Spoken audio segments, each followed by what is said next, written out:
Première lueur du jour sur Chambord, le château n'appartient pas encore aux visiteurs. À cette heure, seuls les employés ont accès au domaine. Depuis plusieurs semaines en cachette, ils préparent Noël. C'est Barbara, la maîtresse des clés, qui nous accueille. Bienvenue dans le château de la démesure. 426 pièces, 77 escaliers, trousseau à la main. Elle ouvre une porte, 10 portes.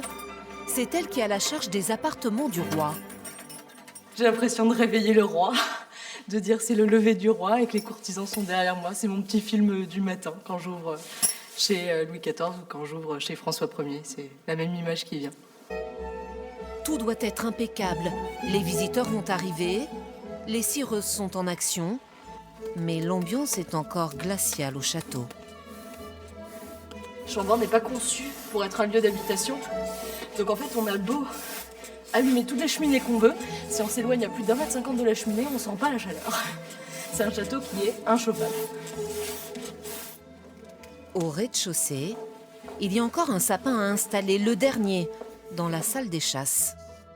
Ouais, on va peut-être le retirer un petit peu vers nous. En tout, 150 sapins, tous offerts par des mécènes amoureux de Chambord, ont été décorés. Cela ne fait que 5 ans que l'on fête Noël au château. La résidence de François Ier était délaissée en hiver. Un manque à gagner important pour ce palais propriété de l'État qui doit s'autofinancer.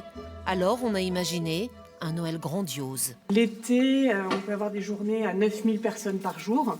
Et là, Noël, on espère avoir 3000, 4000 personnes par jour. Le temps presse. Le public arrive. Le spectacle de Noël va pouvoir commencer. Je suis l'ogre de Chambord. Les courtisans accourent pour un duel au sommet. Au coin du feu, autre ambiance. Lecture de contes. Et ce petit pot de beurre. On retombe un peu en enfance, vous voyez.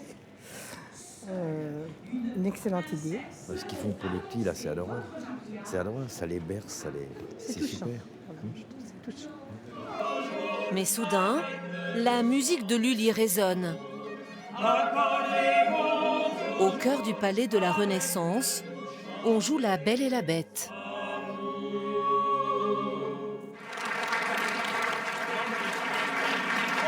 J'étais quasi sûre que ça allait fonctionner.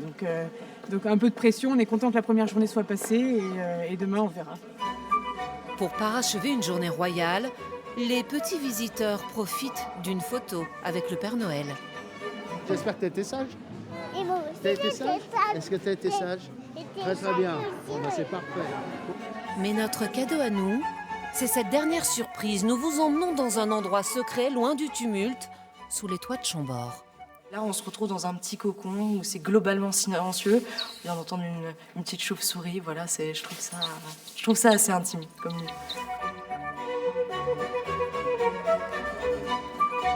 La nuit est tombée. Le calme est revenu au château. Chambord est vêtu de bleu, la couleur des rois.